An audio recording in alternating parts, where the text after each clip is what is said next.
Are you a diabetic? Need some energy? Need to quench your thirst? Try Pitbull sugar-free energy drink, the only energy drink named suitable for diabetics by the American Diabetic Association. And it's now available with no calories, no carbs, no sugar, and no fat, and a smooth, natural blend of energy, vitamins, and minerals. Need to quench your thirst? Try Pitbull sugar-free energy drink, the only energy drink named suitable for diabetics by the American Diabetic Association. And it's now available with no calories, no carbs, no sugar, and no fat, and a smooth, natural blend of energy, vitamins, and minerals. Pitbull sugar-free energy drink is the healthiest, best-tasting energy drink around. For more information and online ordering with free shipping, please visit hiphopbev.com. Remember, Pitbull sugar-free energy drink, suitable for diabetics, great for everyone.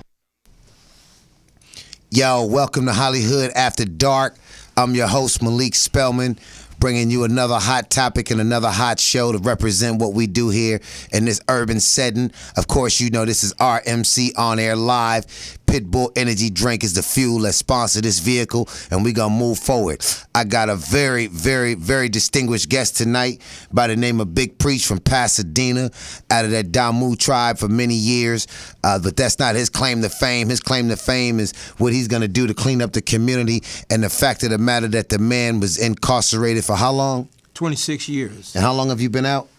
A little over 90 days. The man's been incarcerated 26 years flat, and he's been out a little bit over 90 days in there, fueled by the desire to come out here and make a difference in his community and make a difference in the lives of youth from all tribes all over. He's an original. He's not known for the foolishness. He's known for just being a part of that tribe and being one of the founders of that particular area that tried to make a difference in the lives of those they were serving. Big Priest, welcome to Hollyhood After Dark, man. We're really thankful to have you here, man. Thank you, brother, for having me. It's an honor and it's a pleasure to be here to represent the brothers that's in the penitentiary and the brothers that's now in the street struggling, trying to find their way. And I'm just excited about this opportunity. I've worked on this since my incarceration, and thank you, brother, for giving me this opportunity to share with the public my experience with my incarceration and my vision of what I want to do for our communities. Well, that's a blessing. Just so you'll know, you truly earned this position. This wasn't something that was given to you. You know, they say pressure make the best diamond, so it can shed light in all directions. Yeah. And you truly stood underneath a lot of pressure, man. I mean, they just found some people in Europe a couple of days ago that were actually in slavery for the past 30 years, and they're only 30-something years old. So we want to talk a little bit about that, and it's good to have you on the show on the anniversary of the demise of John F. Kennedy, Martin Luther King, and Malcolm X. All those people were slayed in the same breath. Right. But tell me, what was that experience like going in as a young man and doing 26 years in a correctional institution in the state of California? Well, for me, initially, it was a lot of fear and not knowing what to expect. Right. What was even more of a struggle for me is upon my entry in the prison system, I was exposed to the reality of prison by the brutality of violence, and not just among inmates, but among correctional officers. My first experience of brutality was with the correctional officer who was just didn't like my cellie for whatever reason, and I was exposed to that, and I was 22 years old. I'm 49 now. Wow. Now, just for the listening audience out there, you know this is Hollyhood After Dark, and one of my passions is to definitely look out for the brothers behind the wall. You know, a lot of us like it and some may not understand it, but the reality is, you know, you got to really become a product of your own environment and go back and clean that up. I don't want to really, you know, go too much deep into the prison situation because you have a lot of other claim to fame that you want to discuss, but I feel it's important that we let people know about the suffering of people behind the wall, especially around this time of year, Thanksgiving and Christmas, man. And this would be like really your first Thanksgiving on the streets, basically. Oh, yeah, this is my first Thanksgiving, my first Christmas, my first holiday. For me, I dreaded these days. I never even wanted to think about them. I used to turn the TV off, the radio off, everything off, just to get away from the sound of the holidays. You know, the sound of being away from my family, knowing that those sounds would remind me of the separation that I was experiencing from my family. So the sounds and smells of Thanksgiving was sparked nostalgia in such a way that Most it made you definitely. depressing. Most definitely, and that was one of the reasons why during those times they always locked us down. They always found a reason to lock us down, whether it was for 2 days or 4 days or a month, whatever the case was. But they would find a reason to lock us down because they knew that that was a stressful time for prisoners, and that was a time where people's temper was on edge. Why is it important to have a show like Hollyhood After Dark that has a open door policy in regards to people's perspectives and regardless of your gender, your political background, or whatever your gang set? Why is it important to have such urban issues like this discussed? That's a beautiful question, and mainly because it presents an opportunity for me to just not only share the importance of this opportunity to speak from a raw perspective without no cut to what's really going on in the hood and what's going on in the prison system, but I also believe that it gives society a more real perspective on it. You know, they can sit back and take this information and then they can draw from it and say, okay, now I got a chance to hear something from someone who just came from the prison system, who's now in society and who's now utilizing that experience to bring resources in the community. And what's interesting is people wouldn't believe that you can develop resources in the prison. And so one of the things that I did is I started a program particularly for prisoners to be a part of so that they can use their influences to influence the negativity that's on the streets and reverse it. So we've always used our influences in the prison system when we wanted to control the community of prison, when we wanted to control society in a negative way. And so it dawned on me that I could now, being a founder of my neighborhood, can now use that influence in a positive way to affect change. And so that was one of the reasons why I sat down and comprised a program that was strictly designed first to get prisoners to come together in the prison system. They registered as members of the organization. And the main reason why I wanted that was because that way when something happens in a community, a neighborhood, gang violence, I can get at one of the prisoners who I know have influence on the streets, use his influence to tell him, look, give me a contact with one of your homeboys that's in your hood. Give me the authorization to go in there. And then once I go in your neighborhood, now I got that authorization from a reputable figure that's in the penitentiary. And I'm going to a reputable figure that's on the streets. Now I got their ear. I respect the culture and I got the ear. And now I'm able, and that was the whole objective of me putting this together from the prison system. And now I'm out. That's why this platform is a wonderful opportunity for me to be able to bring some pieces together. Well, you're definitely welcome here at any time. We're going to expound on a couple other things. We'll go to a commercial break and come back. But I want to talk to you about what was it like being released after 26 years? What was that feeling like? I also want to talk to you about the fact of what type of influence does prison politics play in this society, this big yard out here called the 10 yard. Right. You know, and we'll be right back with Hollyhood After Dark with your man Malik Spellman, my brother Big Priest from Pasadena, putting it down, being who he is, and that PDL love from a positive perspective. Don't get it twisted, homie, get it right. That's right. Hollyhood After Dark. Be right back at you, player. Are you a diabetic? Need some energy? Need to quench your thirst? Try Pitbull sugar-free energy drink, the only energy drink named suitable for diabetics by the American Diabetic Association. And it's now available with no calories, no carbs, no sugar, and no fat, and a smooth, natural blend of energy, vitamins, and minerals. Need to quench your thirst? Try Pitbull sugar-free energy drink, the only energy drink named suitable for diabetics by the American Diabetic Association. And it's now available with no calories, no carbs, no sugar, and no fat, and a smooth, natural blend of energy, vitamins, and minerals. Pitbull sugar-free energy drink is the healthiest, best-tasting energy drink around. For more information and online ordering with free shipping, please visit hiphopbev.com. Remember, Pitbull sugar-free energy drink, suitable for diabetics, great for everyone.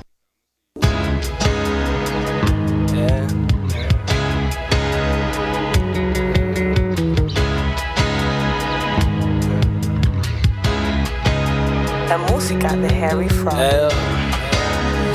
Exiting the striker boat, clean as fuck, eating millions and shit and soap. It's in the ceilings, it's in the walls, it's in the flow. That's old news, the real drugs is in the flow. Gold shoes, dating spokes on the 94. Fleetwood, my weed and fucking my bottom bitch help me sleep good. G's spent on that motor work, monsters under these hoods. Click too thick for you to see through it. You know how we do it, way different from them. Mama, who let them in? Undesirables, non-viable. This is what them bosses flick they lighters to. This is Harlem and New Orleans. This is old schools and drop farms, right? This that first smoke of the morning. This that shit you always wanted, right? I hope you suckers ready for it. You know your bitch is waiting. Hollyhood After Dark. I'm your host, Malik Spellman. Got my man Big Preach in the house from Pasadena. Fresh out of the slave plantation.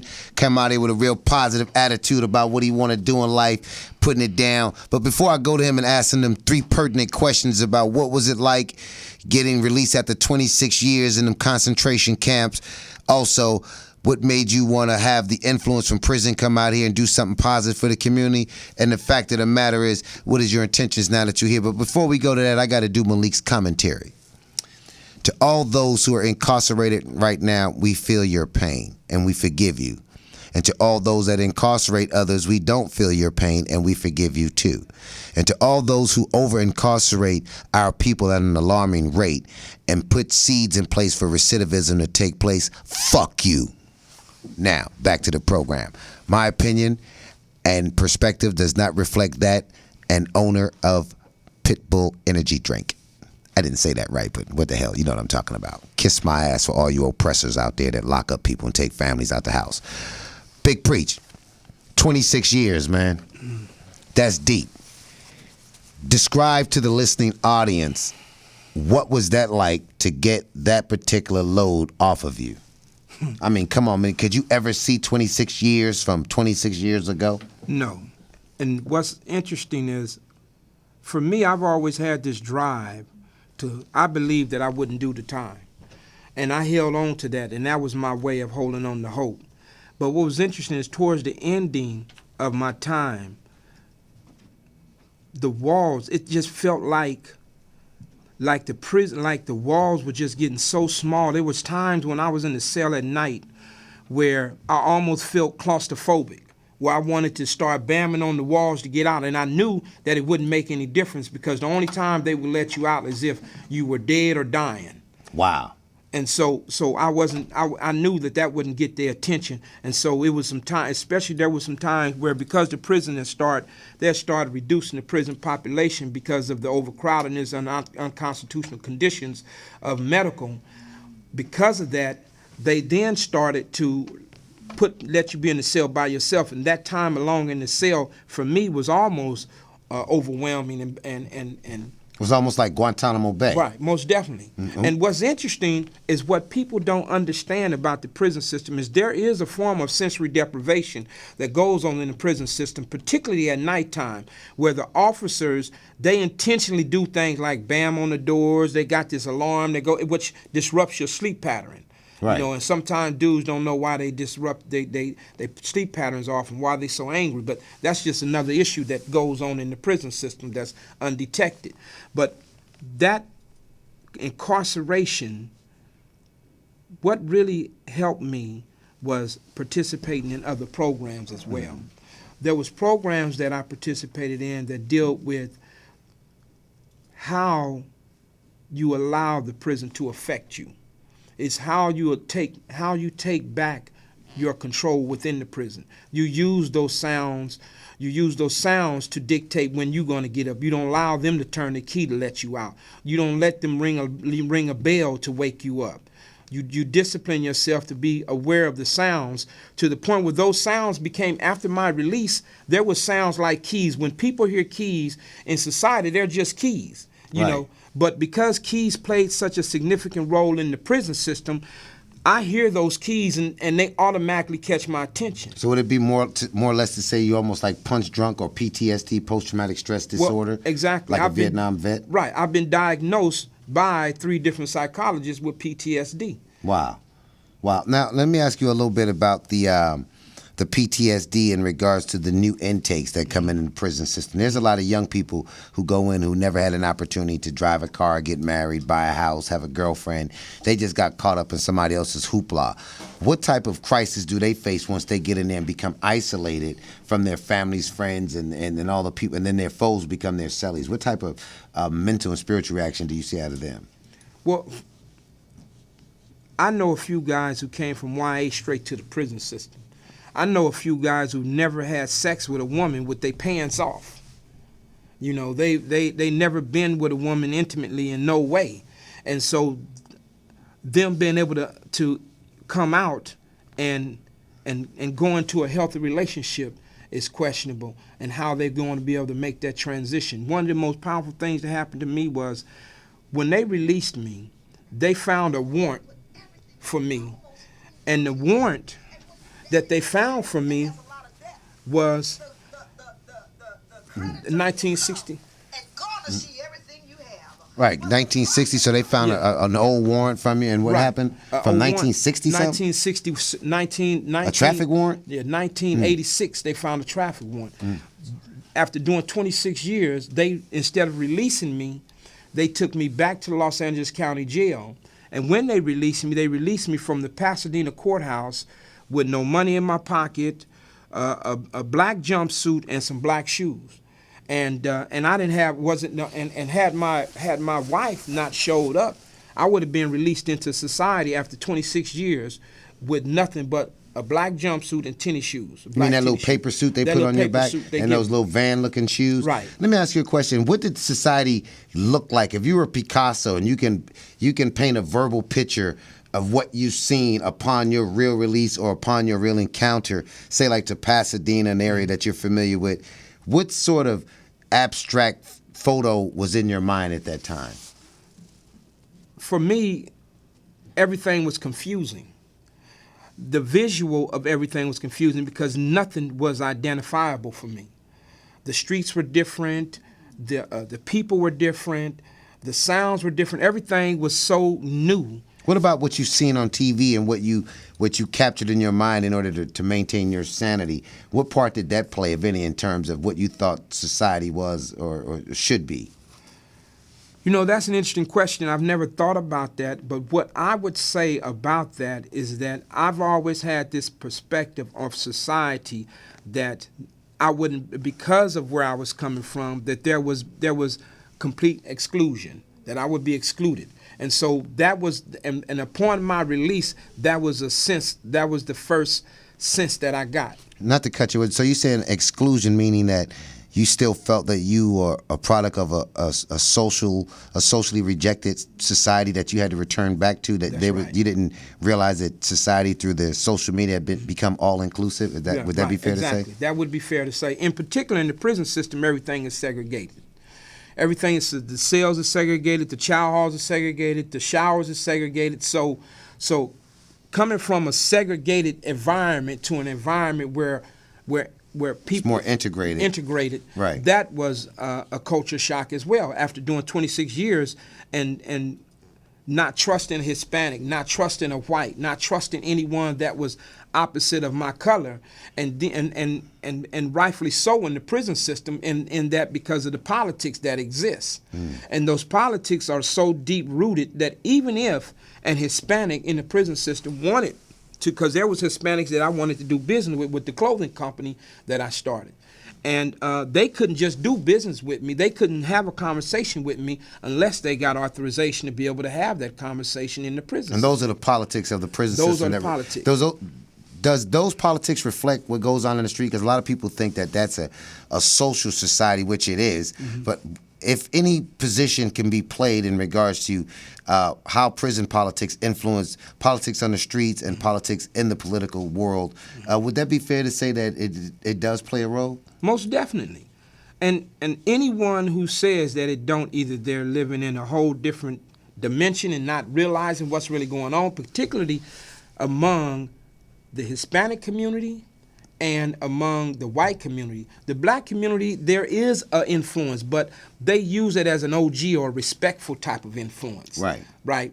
And so, but in the other communities, it's more of a spiritual connection. Well, no, I wouldn't say a spiritual connection. I would say it's more of a hereditary thing. A hereditary thing, a belief system, a cultural thing that's been so entrenched into the culture that it's almost as if it's an automatic type of a dictatorship.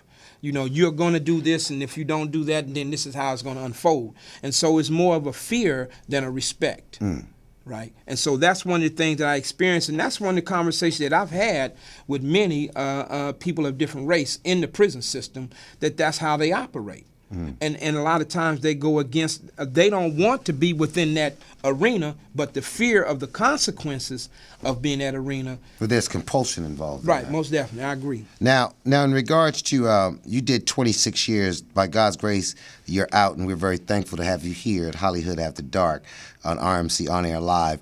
And also, I've been out 26 years for that matter. So there's some sort of commonality in regards to this, but then there's also what you call a oxymoron in the middle of it. Why should two people from the same community have two different crises, but yet they meet up at the end to discuss some of the issues that pertain to making this a better society? We're going to come back in a second with Hollyhood After Dark with Big Preach from Pasadena. Talk to him about his programs, talk to him about what he wants to do, his desires. And the fact of the matter, I want to ask you, what do you think about some of the people who perceive brothers like us to be kind of like, since we've changed our lives and accepted challenge to change, how does that make you feel? Because you don't have that gang appearance. You don't have that persona. You know, we don't pontificate like that. Right. And oftentimes people judge you by, on face value and take you for granted. We're going to talk about that because I believe we got more juice than Tropicana if we wanted to push that line. Most definitely. No doubt. Yeah. Hollyhood After Dark, baby, with Big Preach, Malik Spellman, brought to you by RMC, and Pitbull Energy Drink. Pomegranate blueberry is my flavor, baby. Get it together. Be back in 30 seconds. Are you a diabetic? Need some energy? Need to quench your thirst? Try Pitbull Sugar-Free Energy Drink, the only energy drink named suitable for diabetics by the American Diabetic Association. And it's now available with no calories, no carbs, no sugar, and no fat, and a smooth, natural blend of energy, vitamins, and minerals. Need to quench your thirst? Try Pitbull Sugar-Free Energy Drink, the only energy drink named suitable for diabetics by the American Diabetic Association. And it's now available with no calories, no carbs, no sugar, and no fat, and a smooth, natural blend of energy, vitamins, and minerals. Pitbull Sugar-Free Energy Drink is the healthiest, best-tasting energy drink around. For more information and online ordering with free shipping, please visit hiphopbev.com. Remember, Pitbull Sugar-Free Energy Drink, suitable for diabetics, great for everyone.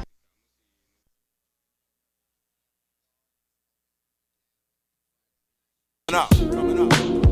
How that sound? Yeah. Shit, I've been doing this shit since day one. Yeah, nigga, day one. Day one. Yeah.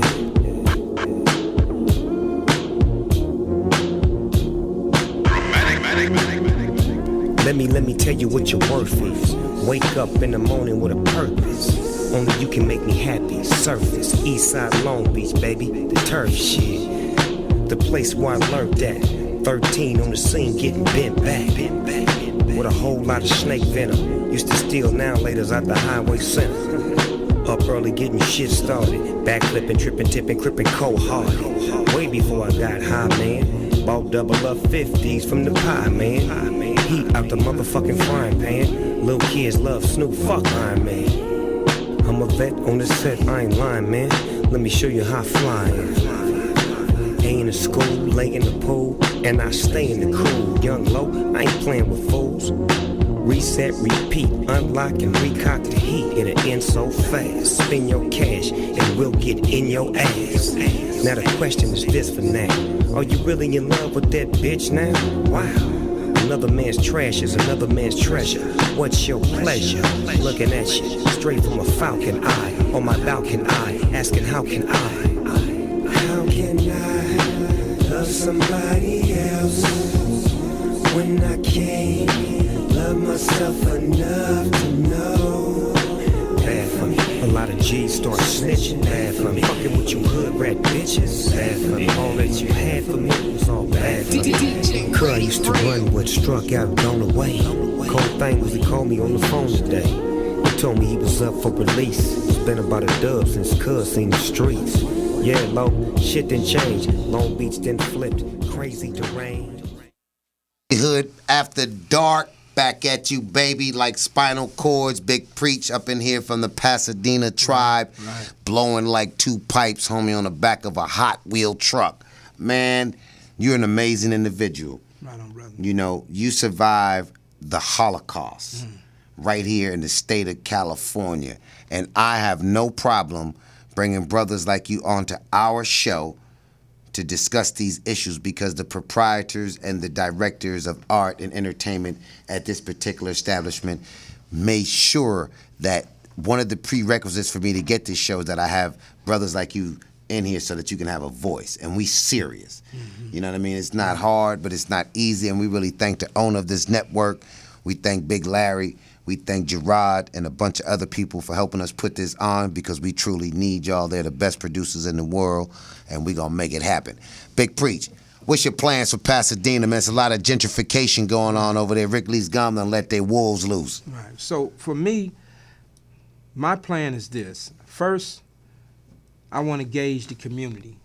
I want to engage the community. I want to get feedback from them to find out what direction, what vision do they have for the community. What vision do they have for their family? And once I gauge that and get some feedback, my perspective is that I want, and what I'm in the process of doing, is not only bringing jobs to Pasadena, but also bringing resources and financial resources to help gang members start their own businesses. Now you know that the dynamics of the community in terms of race, demographics, and some of the people that you may have associated with have been socially annihilated. Will this be an all-inclusive, diverse group Most effort? definitely. Most definitely. See, what I learned is that one of the interesting things about this culture, this gang culture, is it's a culture that is about a demonstration, right?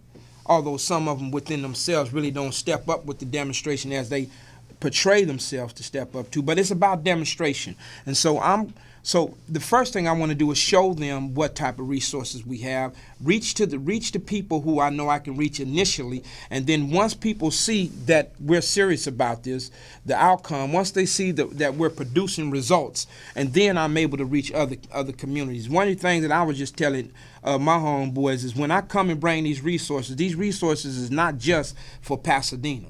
These resources are not just for Bloods. These resources for Hispanics. These resources is for blacks. They for Crips. They for whoever want access to them. But I'm starting in the area that I'm familiar with, which is Pasadena. Now you mentioned the term Bloods, which is a name or a term of endearment in most urban areas. Right. As you can see, that particular tribe has grown over the years. Right. Initially, the Crips outnumbered the Bloods by many individuals, and now with the advent of rap and the internet, the social network, there's more Bloods around the world. Right. How do you feel about that? Is that a shock to you to see somebody like Lil Wayne representing, or Waka Flocka, or the Game? What does that make you think in regards to what seeds you guys planted in your ignorance, not in your new state of mind, but you're not responsible for what you did in your ignorance, but in your ignorant state of mind, the stuff that was bad about gangbanging, how does that make you feel seeing this being over the years? The first thing I wanted to say is this. At the time that I was engaged in that culture, I did what I believe was the right thing to do then. Because what I did then was about what I knew then. You know that saying, if you know better, you're supposed to do better? You do better, exactly. Right. And so at the time, I gave what I knew. And today, I'm giving what I know. And I know now that there is a box that I was living in. And I know now that thinking outside of that box is going beyond just looking out for myself, because at the time when I participated, it was about looking out for me. And I realized that being a man is evolution, and it's about no longer looking for someone handout. It's looking for you, looking for a hand down to pull somebody else up. He ain't heavy, pretty much. Most definitely. Now, Big Preach, again, I can never express to you the thanks that I give to you for having the mindset that you have now. I'm just here to advise you because I look at myself as a violence intervention prevention specialist, but we're both social engineers for change. For sure. Social engineers for change. Remember that. Right, remember that. So pretty much sums it up to we're educational and recreational developers for high-risk youth. Being that, some of the youth that we encounter are not able to function in a normal school setting, we're able to develop recreational programs in order to give them that rite of passage, and then educational programs that's conducive to their learning capability and their intake. We're not the best scientists in the world, but then again, we are PhDs at what we do, and we do have degrees in it. So this is not some fly-by-night, save-the-world thing. We're well-trained, we've been taught by the best, and we've taught some of the best social scientists and observers in the world about the new social policies of today, which is gang banging and things like that. I want to talk to you about America's domestic policies in regards to the Obamacare, in regards to the over-incarceration of people, powder cocaine versus crack cocaine, and the parole board that holds people hostage in some instances, people that should be released, and then there's some that shouldn't be released. Most definitely. What is your political take on the Obama situation coming out having a black president after 26 years? Well, I'm at this stage right now, I'm benefiting from the Obamacare. And the reason why I'm benefiting from the Obamacare is because being an ex-con, there is resources that I just don't have access to, and medical is one. And financial stability is the other. So the CHAP program that I'm participating in is directly associated with the Obamacare. So at this stage, the Obamacare is helping me. So would it be fair to say that the Obamacare, if necessary, would provide you with some sort of psychological help if it came down to your PTSD that you suffered from being a part of this society that generated gang violence and violence in particular, and being incarcerated? Most definitely. The psychologist that I'm seeing right now is the psychologist from CHAPS, which is directly connected with the Obamacare. So most definitely that's what's helping me at this stage. One of the things that I was dealing with was a defense type of mentality about when I was released. So I was still on guard. I was still watching people's hands. Was that on guard for having a Jonathan Jackson frame of mind, thinking that society was at war and that things was against you, or was that a personal guard against the people that you may have encountered during your gang activity years? I think it was a combination of both. Most definitely, it was a combination of both. In particular, with me, I was originally born in in Wisconsin. In Illinois. And I come up around my uncles, and all my uncles were Black Panthers. And so being that I was exposed to that at a young age, I already had a belief system about society. Then when I came to California and I was exposed to gang activity in California, and the environment was different from the environment that I initially came from, I became more defensive and angry. Would it be fair to say you became a product of your own environment? Most definitely. I always believe that. Now in saying that, this is one of the things that, in saying that, there came a point in my life where I started making decisions, even though I was a product of my environment, that I'm now responsible for the decisions that I was making. Even though the decision that I was making was the best available decision that I can make at the time. Well, let me become the homeboy's advocate. Would it be fair to say that most of those decisions was made for you prior to your existence on this earth? There's a lot of truth to that.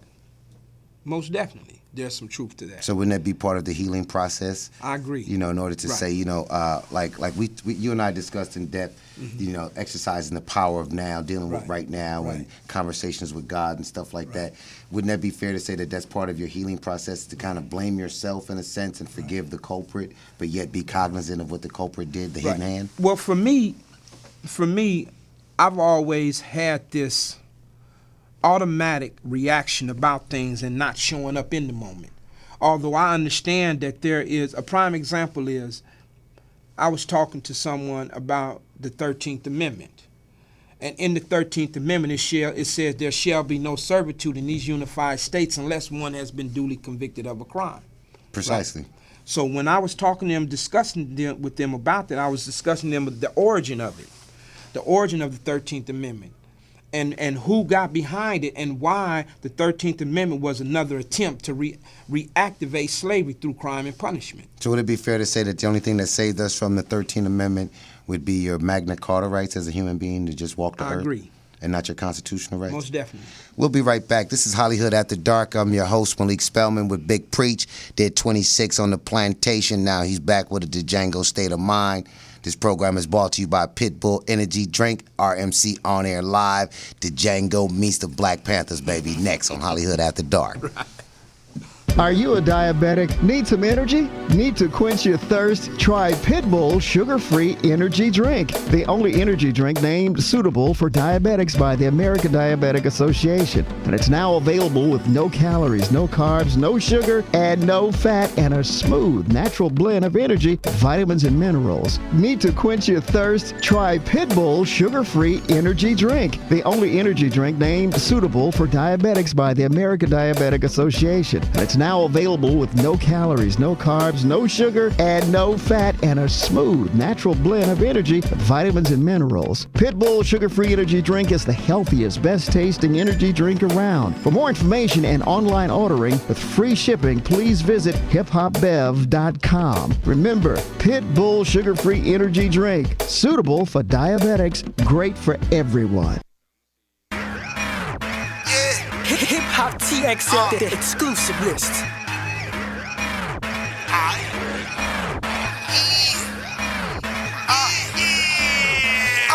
Bang bang, yeah the technical. That's good, that's why who the next to blow? Frenchie, if you didn't know, you be gassing up shorty like a technical. Fully on with that strap, it ain't gonna be no tragedy. 20 of y'all know they wanted me. You ain't drunk this boy like a battery. Click clack, what you gonna hear when a nigga like me going in your pockets? Get back. To your best friend while a nigga still going in your pockets. You ain't no dodge in the squad. You ain't gonna get that far. Scoped on football field. Nigga, that's 100 yards. Way bigger than a soccer field. Garage on 100 cars. Hustler skills. They don't make them like me no more too hard. Easy E-back. I think they need that. You little homie, you said you'll be back. You want a world star? We ain't believe that. You said you got footage? We ain't see that. Ran down on him, no mask, nigga, give me that. Strip down, nigga, fuck, nigga, where the money at? Nigga act crazy, I'ma give his ass a mummy rap. Cool and kid on the chopper with no kickback. 100 round if a nigga want some get back. Last nigga try me, gave his ass a shit back. When we hop out, wanna sign, click, clack. I'ma bring this beef to you motherfuckers sleep back. Okay, so these niggas want beef. Shot 300 times, you can call it Chief Keef. Shells on the ground, I don't see no beach. Niggas in the hood tryna be the next beach. Label me a fucking beast. You don't know by now, I'm from Grove Street. Go worldwide from the west to the east. 38 45s, Glock 9s. Pistol in my hand, came through the waistline.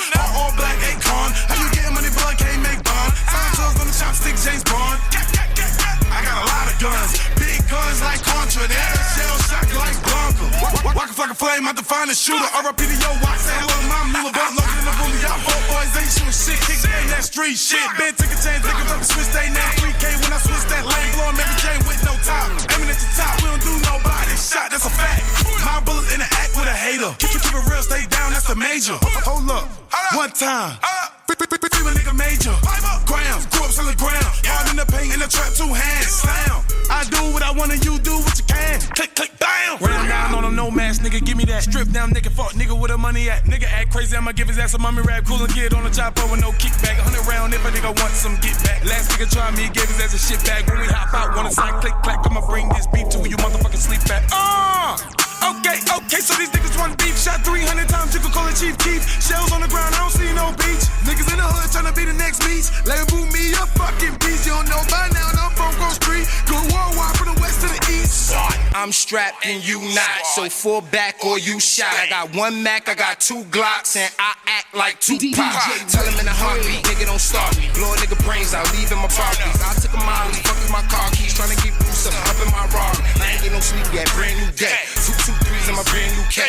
ERPs on my belt 2G. And I just spent cheese on these brand new J's. Rap on bitch and her ass too fat. I know a nigga nice, but who asked you that? I just got a zip and it's only for the click. And you ain't on the list, so who passed you that? No IOUs, nigga, fuck you pay. I'm not an OG, what the fuck you say? Let the young boys, let the chopper make noise. Nigga, where you from is where the fuck you lay. Brick Squad, bitch, say it one more time. Brick Squad, bitch, say it one more time. Frenchie in the car, so that's one more 9. And this rap shit here is just one more grind. Ran down on a no mask, nigga, give me that. Strip down, nigga, fuck, nigga, where the money at? Nigga act crazy, I'ma give his ass a mummy rap. Cool and kid on the chopper with no kickback. 100 round if a nigga wants some get back. Last nigga try me, gave his ass a shit bag. When we hop out, wanna sign, click, clack, I'ma bring this beat to you motherfucking sleep back. Okay, so these niggas want beef. Shot 300 times, you can call it Chief Keef. Shells on the ground, I don't see no beach. Niggas in the hood tryna be the next beach. Label me a fucking beast. You don't know by now, no phone go street. Go worldwide from the west to the east. Hood After Dark, coming to you like it's supposed to. Got my man Big Preach up in here from Pasadena. Yo, we on these Pitbull energy drinks, man. Yeah, this is my man first Pitbull energy drink, fresh out the penal system. And I'm sipping on it. He's sipping on energy drink. He has never. When he went in, they was drinking what? Mountain Dew. Mountain Dew. He's on an energy drink. He doing 90 miles an hour, man. I shouldn't have did Big Preach like that, but I got the honor to give him his first one. For sure. I'm trying to get my man Red on the phone to try to discuss some issues. He's also incarcerated. I don't want you guys to think that I'm just a Mr. Incarceration show, man, but I am. Because I was in that position, you know, and I was in there with the ceiling 6 inches from your head on the top rack, 90 degrees in there, 100 degrees outside. You missing your parents and your kids. And, I mean, it's amazing, man. So, you know, we salute this brother 100%, you know, because he's here, man, you know, and he survived it. He didn't punk out. He didn't rat. You know, because your mind drives you crazy. And I mean, if you've never been locked in your closet or your car, you know, you don't know what it's like to be locked in a 6x8, you know, way up north. They take you on them back roads to them prisons, you know, some redneck that don't even know you, judging you. Then you got weirdos in there. So it's crazy, man. Big Preach. Right. Our listening audience, man, really want to know what's cracking with your life, man, in regards to your family. You know, how many grandchildren did you have when you came home? Yeah, so what was interesting is the woman I'm married to right now, I was in love with when we were 17. She had my first son, was my second son. And during the years of my incarceration, I tried to run her off and she would never go anywhere. So the whole 26 years she's been there. And so... Hold on. Stop. You got a queen that stayed down with you for 26 years. Yeah. Because you know the only woman that ever stood up for a man is the Statue of Liberty, and she cracking up. Right. So you can't stand up long. Your queen stayed down 26 years. Hold on, let's salute her. Can we get a clap for that? Black woman, you get the... There she go, came through the door. My God. Here she is, y'all. Let's give her one more round of applause. Come on in here, sister. This man's queen stayed down 26 years. What's your name, sister? Teresa Sutton. How you doing, Miss Sutton? You guys look like y'all was made for each other. Come in and tell us about your position being a black woman, staying down with your man and going through that type of crises, because we really salute you here on Hollyhood After Dark. Well, I always looked at Mark as part of my family, so a lot of his family members moved out of state once he was incarcerated, and so I just took it as my responsibility to see after him and keep in touch with him throughout the years. So would it be fair to say that you was incarcerated for 26 years too as well? Not from a physical sense, but from a loving, spiritual, and overwhelming sense? Yeah, because I felt a sense of dedication to him, so wow. Yeah, my heart was always there. You're not from this planet. You're definitely not from California. You was dedicated for I'm from Chicago. Yeah, I know, but you're not even from Chicago. You know, come on now. Mark, you didn't tell me you had them stay down. I mean, my girl stayed down with me 26 minutes and she's through. 26 years, you know, and you stayed down, I give you the Hollyhood Award. Matter of fact, you get a pick. Give her one of the energy drinks right there. This is our equivalent of an Emmy, and we give it to you so gladly. Okay, well, thank you so much. Because black woman, it's nice and cold. Yes, and black woman, we really salute you because this is a love story that needs to be told. You know, and you need to advise other women on how to stay down with their loved ones regardless, because I know it wasn't easy on you. And I know wasn't these on your children as well. Yeah. What was it like the day that you finally got a chance to really see him outside of the incarceration point? When I saw him come out, we just embraced each other. And we that's both, so cute. I let the homies know that. Aw, man, sure. I'm sorry. Yeah, we just embraced each other and we just held each other. And, you know, he was just saying in my ear, like, I'm free. They let me out. I'm free. I mean, Ooh, the homie. The big homie. Was he crying? Let us know. Go on, tell him. Yeah, a tear or two. It's better than them teardrops and them tattoos. Oh, back yeah. in the day. Mm-hmm. So, finish telling me, what was it like? I mean, could you sleep the night before or what? We were just so excited about finally having each other without having our moments interrupted by COs saying don't touch him there or don't hug her too long or don't hold hands. So we had the chance to just embrace each other. What was the first thing that he wanted to eat at the house? What was the first thing at the house? The first thing he wanted to eat was an In-N-Out burger. Man, 26 years old, you wanted a little thin In-N-Out burger? That was like he just wanted a. Why you didn't get no Roscoe's chicken and waffles? We did. We went there too. Yeah, we went there too. Yeah, Well, this we is got owned- around to that too. Well, this is owned That by was the Roscoe's second Chicken and place. Waffles. That was the Okay. second place we went. Yeah. See, the In-N-Out burgers was the closest. Yeah. And I don't. Did they have? Because they you don't- told the story about the way he got out, the way they released Tell me, him. yeah, because I was going to ask you, how did you get out through the parole board, appeal process? What was the process? Well, I got out through the board of prison term. The parole board let me know. Thank you, parole board. We appreciate you for that. They Go released ahead. me. And that, you know, I was denied. See, one of the things, I'm a firm believer in prayer. And I know that prayer was one of the bases of me getting out. Was the basis for you Right, getting out? exactly, most definitely. And mainly because everybody was getting denied 15, 10, 9 times at the board. They were bringing everything to the board that was required of them to bring. I went into the board on my second time, and I got a date. Wow. And one of the things that was interesting is I never thought that they would give me a date because of my gang background and because the murder and attempted murder and because all that was a part of my past. I never thought I'd get a date, and that's one of the reasons why I know that it was prayer.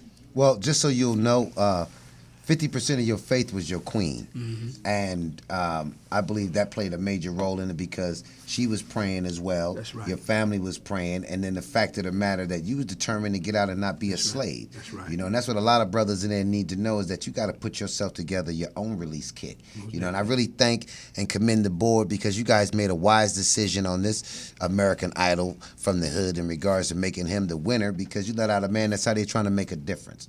And they didn't judge a book by its cover, but I'm quite sure the fact of the matter, the consistency with your family corresponding with you, your queen coming back and forth, and then your community being able to embrace you played a major role in your release. And again, we salute your queen more than anything. I know. You know, because she stayed down with you. And then nowadays, these sisters in L.A., ain't no staying down player. You know what I mean? You come back, man, she 900 pounds.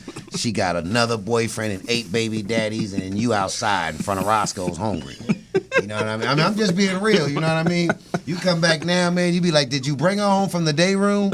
You know, because, you know, they got some big ones in the day room, but they stay down with you. Right. You know, they want In-N-Out burger when you get out from Roscoe's, but they stay down with you. What's the name of your program, your organization that you plan on starting? The program that we're starting is called the PBCG. It's called Partnership Building Community Groups and Positive Blood, Crips, and Gangsters. Okay. It's a dual meaning, one, to bring the business community together with the street community. And it'll be 501c3, I take it. 501c3, yes. Okay. And what's the first mission that you guys want to go on? Well, the first mission we're going on is providing jobs and providing resources for individuals who present to us a business plan, be willing to go through a 3-day seminar that will that will help them recognize thinking and behavior and belief system that may potentially sabotage their success, because that's one of the biggest problems that I faced was self-sabotage. And so we want to give them the skills on the beat, not just to give them financial backing, but to give them the skills to continue to be successful after we give them the financial backing. Now, with that program in mind, I'm quite sure that you guys will utilize private funding Most from various sources, and then also tap into some of the social services that they have in the community, like EDD, social service, welfare, mental health, and those things. That'll kind of cut the cost. Would that be fair to say? Right, most Tattoo definitely. removal and stuff like that. All that would be incorporated with it. Right now, what if any type of reception did you get from the mayor of Pasadena and those people? Are they happy to see that you're interested in trying to make a difference? Well, that's interesting. You know, my wife is friends with a councilman. Okay. Who she introduced me to a couple days ago. About how many? 3 days ago? What is his name? John Kennedy. John Kennedy. Oh, okay, Mr. Kennedy. Right, John Kennedy. And so at this stage, he's the one who I submitted a proposal to, and he's running it by the city manager to get behind us and see what they can offer and what resources they can give us access to. Well, I tell you what, Mr. Kennedy, I'd like to have you come back onto this show with a preacher to discuss those prospects. I'll see if our staff can try to coordinate that to get a phone call in or a video chat to let him know that we don't have to validate you. You validate yourself with your actions, and that you have been doing your due diligence from prison to the streets. You didn't just start these programs and these efforts to help save you. You was participating in this, incarcerated and trying to save your own. How old is your child? My son is 26. So he was 1 year old when you went in, pretty much. Actually, it was 3 months. Right. Oh my God! So what did it feel like to actually see him in a physical sense on the street, tall and handsome like that? Well, my son, that son, he talking about Tyrell. The son, the one she's talking about, is my first son by her. He's the one that's incarcerated. Oh my God! So he became a product of the incarceration. Do you think that was due to your absence? I think that contributed to it greatly, and my influence, the influences that drawed him into the gang culture. Right. Well, what? How much time did he have? May I ask? Is it a lot? Is it 42 years to life. Oh my God. They locked him up when he was 15. Oh my God. They waited until he turned 18, tried him as an adult, and then sent him to prison. How long has he been in there now?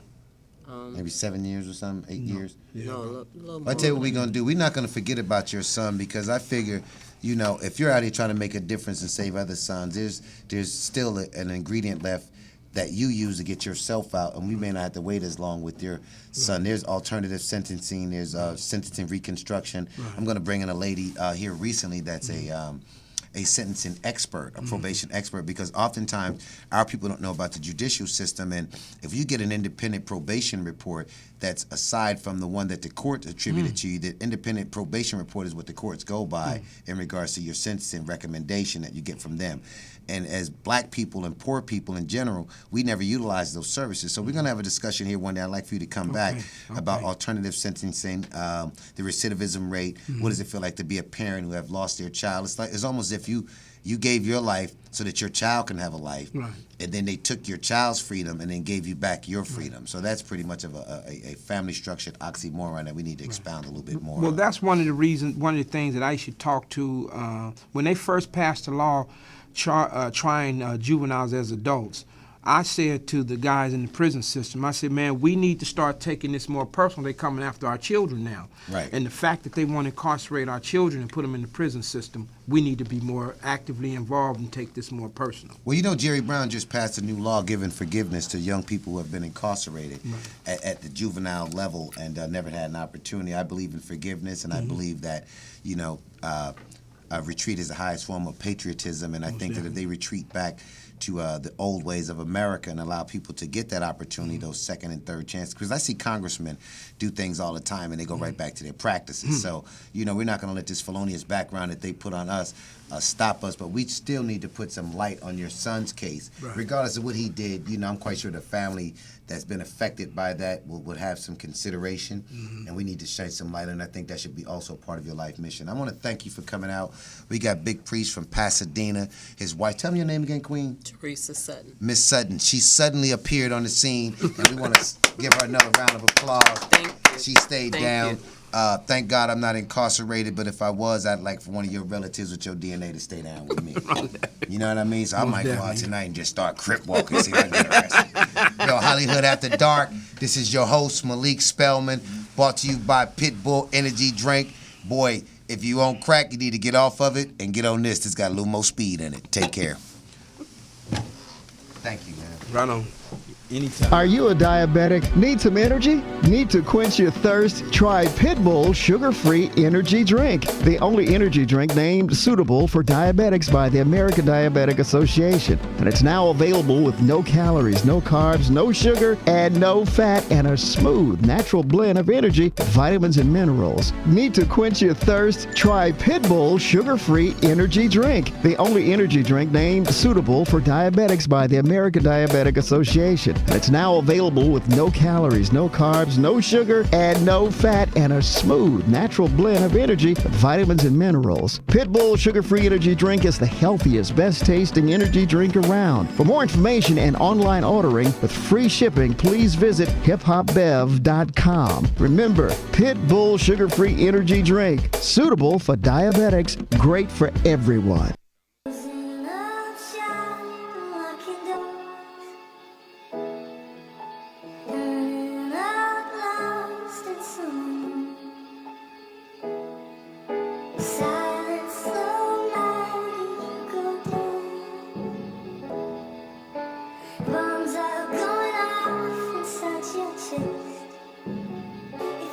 Ready, real.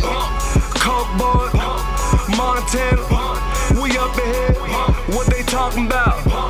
Coke boy, Montana, we up ahead. What they talking about? I'm Coke boy, Montana, we in this bitch. What they talking about? I'm Coke boy, Montana, we in this bitch. What they talking about?